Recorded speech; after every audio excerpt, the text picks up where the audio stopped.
itu nanti akan menjadi investasi penyakit atau investasi kesehatan ya. Berikutnya, nah maka ini beberapa nasihat ilahi, pesan dari Allah Subhanahu wa Ta'ala untuk kunci hidup bahagia dan sehat lebih lama.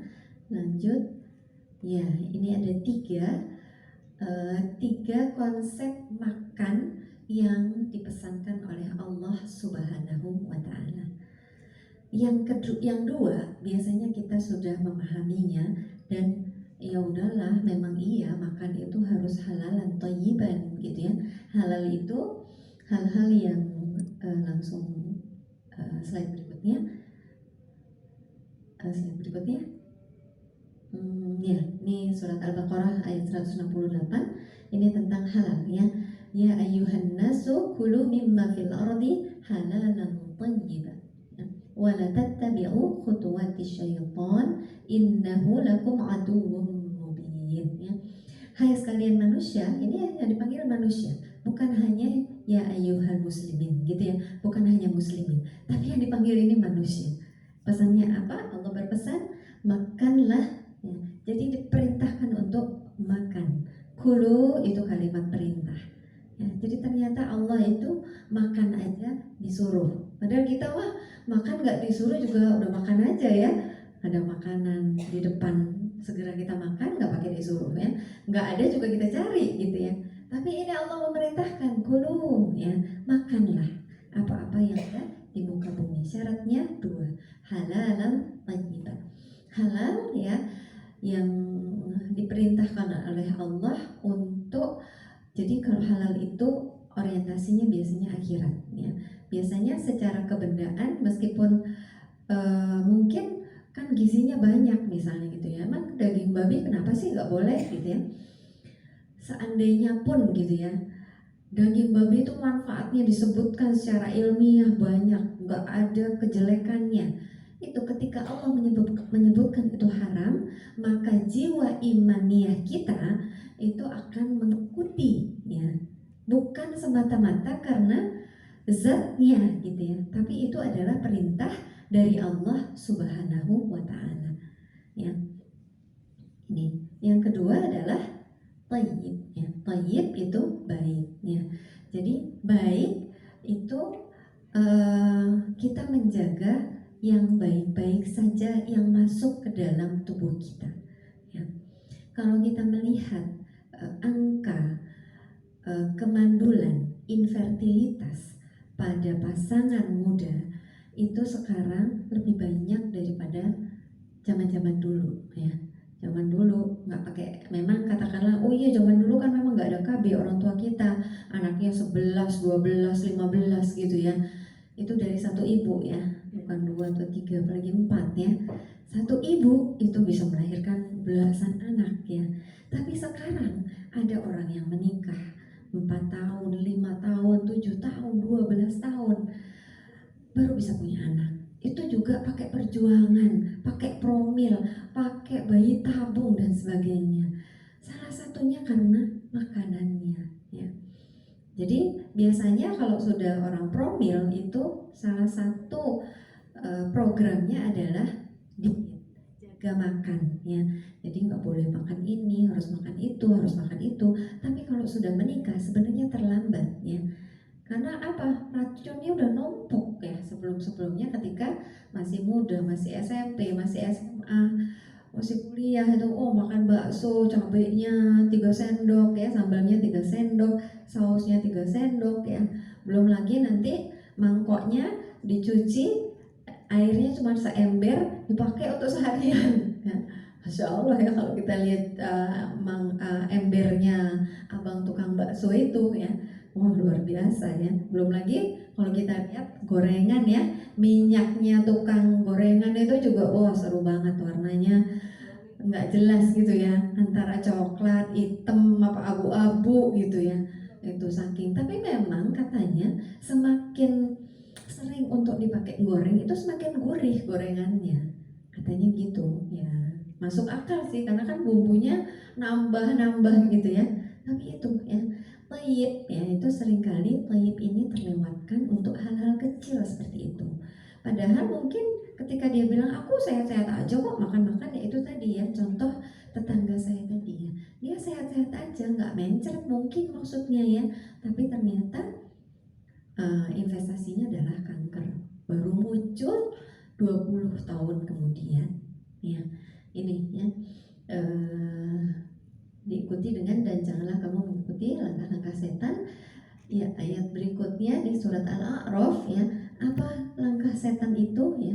Ini yang ketiga nih, seringkali kita abai ya, ya bani Adam khudzu zinatakum 'inda kulli masjid wa kulu washrabu, ya, makan dan minumlah, wala tusrifu, jangan berlebihan ya. Ini yang ketiga ini yang seringkali kita mengabaikannya ya. Patokannya apa? Ya sebenarnya kalau patokan biasanya kita ke makan ketika lapar dan berhenti sebelum kenyang ya. Atau hadis yang lain itu mengatakan jadikan perutmu itu, bagilah perutmu itu menjadi 3 bagian, sepertiga untuk makanan, sepertiga untuk air, sepertiga untuk udara ya. Jadi kecukupan tuh di situ ya. Kurang lebih ya, kalau kita mengambil lambung kita ya. Jadi kalau dikatakan perut itu biasanya lambung ya, yang sensasi lapar, sensasi kenyang itu datangnya dari lambung ya. Lambung kita kalau dikeluarkan itu kurang lebih kapasitasnya 3-5 liter tergantung, dan dia bisa melar ya, bisa melar, bisa mengecil. Tapi kalau mengecil lebih sulit ya. Jadi kalau udah melar susah ya, kayak badan kita aja ya, kalau udah melar susah kecilnya ya. Nah, lambung kita juga begitu ya. Lambung bayi ketika baru lahir itu dia sebesar kacang ya. Lambung bayi. Makanya bayi itu dia nggak makan, nggak minum selama 3 hari itu nggak apa-apa, karena memang lambungnya kecil banget, dia nggak akan kelaparan gitu. Udah dikasih ASI aja, ASInya juga keluarnya dikit banget nih. Dari lambung sebesar kacang kemudian sampai 3 liter. Kurang lebih kalau 3 liter berapa ya? Ini kurang lebih 600 mili ya. Kurang lebih 3 kali ini ya.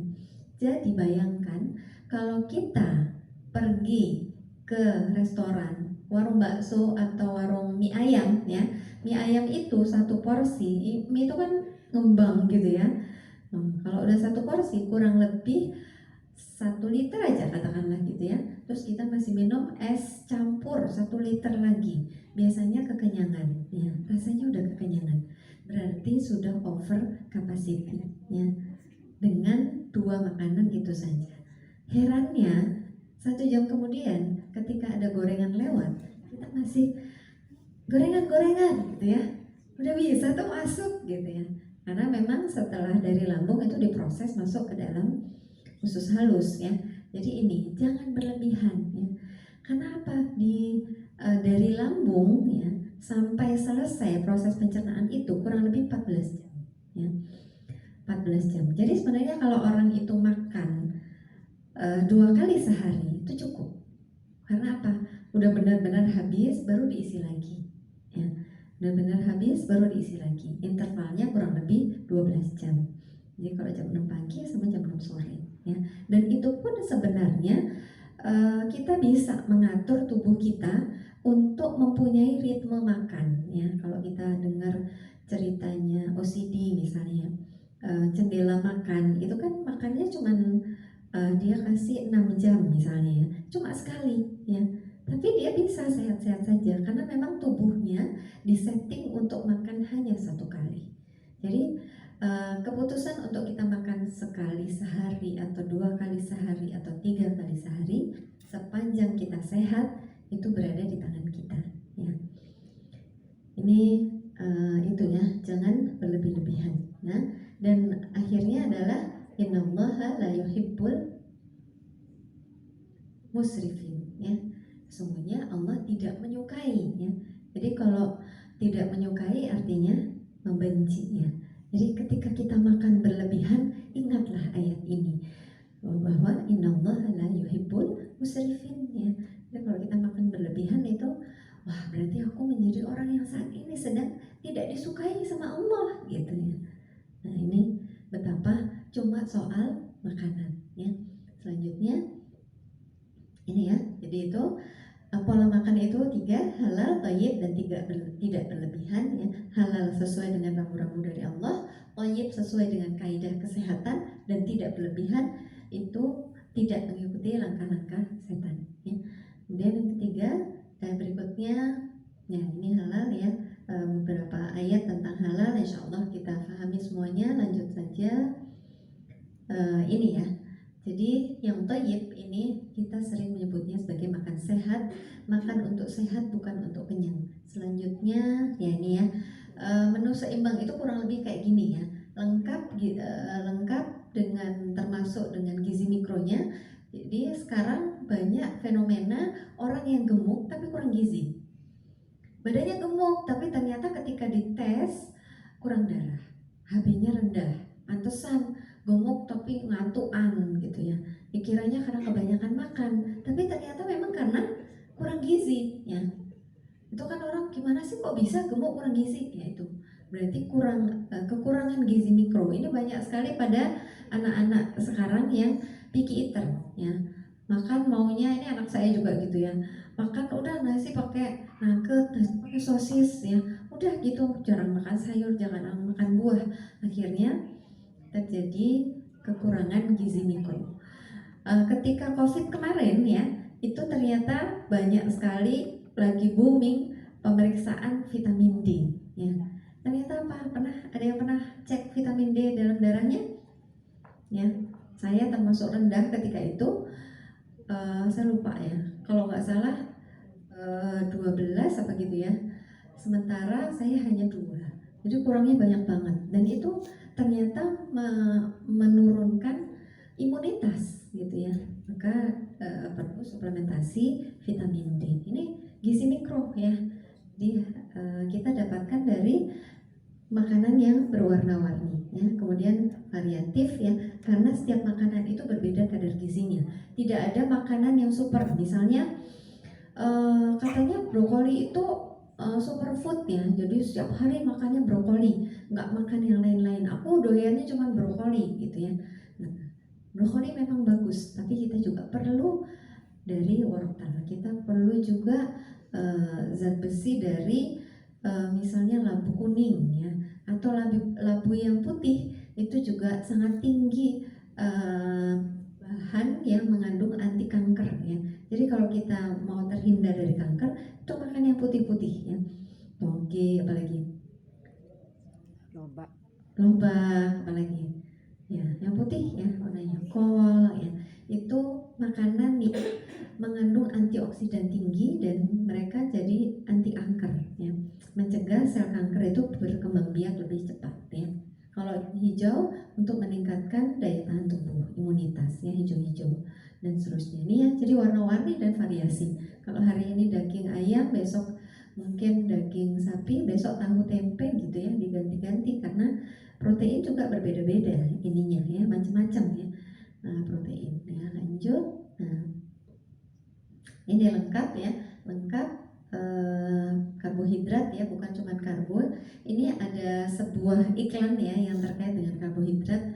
Sebenarnya karbohidrat itu sumber energi ya. Ada minuman ya, minuman yang dia menyebutkan sumber energi sehari-hari ya.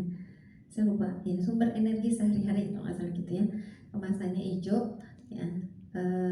Dan iklannya itu biasanya anak yang sekolah, olahraga gitu ya. Ya. Jadi sebenarnya isinya cuma karbohidrat. Kenapa? Dia memang menyebutkan dia adalah minuman energi. Namanya minuman energi dari apa? Karbohidrat gitu. Udah. Jadi kalau kemudian dia mengatakan katanya minuman energi, iya minuman energi untuk menambah energi ya. Jadi kalau kita habis minuman energi, terus kita nggak ngapa-ngapain, energinya disimpan, ya, kemudian makanan dan minumannya itu dirubah, ya, menjadi apa? Menjadi lemak, gitu ya. Ini ya, karbohidrat itu sumber tenaga, maka biasanya kemudian kalau kita diet, jaga makan atau mau ngurangin berat badan, itu seringkali karbohidrat yang dikurangi ya. Kemudian protein ya, protein ini yang memberikan rasa kenyang. Jadi kalau kita ingin makan lebih kenyang dengan jumlah yang lebih sedikit, itu perbanyak proteinnya ya. bisa dari putih telur ya, bisa dari ikan dan sebagainya ya. Kemudian lemak ya, Rasulullah Shallallahu Alaihi Wasallam suka makan daging ya, tapi nggak setiap hari ya. Ini kenapa saya tulis ini, karena ada yang nanya waktu dalam sebuah majelis ya, katanya Rasulullah tuh sukanya makan daging ya. Udah gitu daging Rasulullah tuh kalau makan daging biasanya paha kambing itu satu dimakan sendiri gitu ya. Ya itu nggak setiap hari makannya kayak gitu ya, mungkin sebulan sekali ya, ketika memang lagi, karena kan zaman itu kalau pengen daging itu benar-benar harus nyembelih dulu gitu ya, kemudian dimasak baru dimakan ya. Kalau kita sekarang kan kalau perlu daging tinggal ambil HP ya, nanti dia datang sendiri ya. Itu ibu-ibu kayaknya modelnya gitu deh ya, nggak ada yang pergi ke pasar ya gitu ya. Nah maka penting untuk mengkonsumsi lemak baik lebih banyak daripada lemak jahat ya. Berikutnya, langsung berikutnya lagi ini ya, tadi yang saya sampaikan. Nah ini terus gimana, saya udah umur segini, saya selama ini sebelumnya udah suka makan gorengan, udah apa ya, gorengan pinggir jalan itu emang enak banget, saya udah sering makan MSG dan sebagainya. Ada upaya yang kemudian kita sebut sebagai detoksifikasi ya. Dan 3 zat detox yang sangat baik dan sangat murah itu ada di dekat kita ya.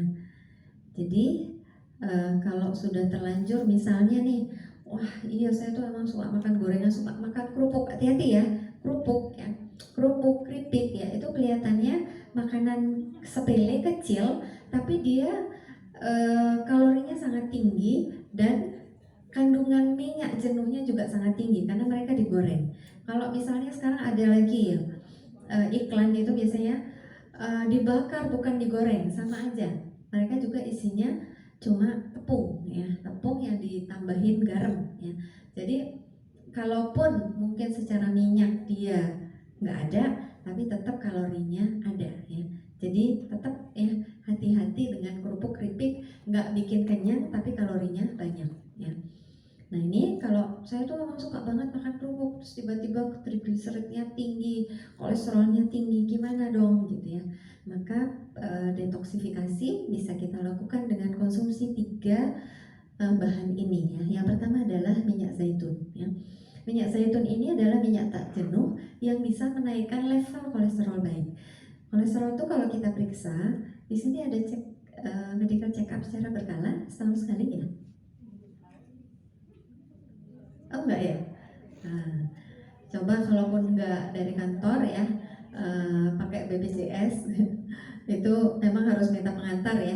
Tapi kalau kita melakukan secara rutin, kalau baik-baik saja bisa 3 tahun ya. Tapi kalau mulai ada masalah, biasanya diobati, kemudian sebulan lagi kontrol ya.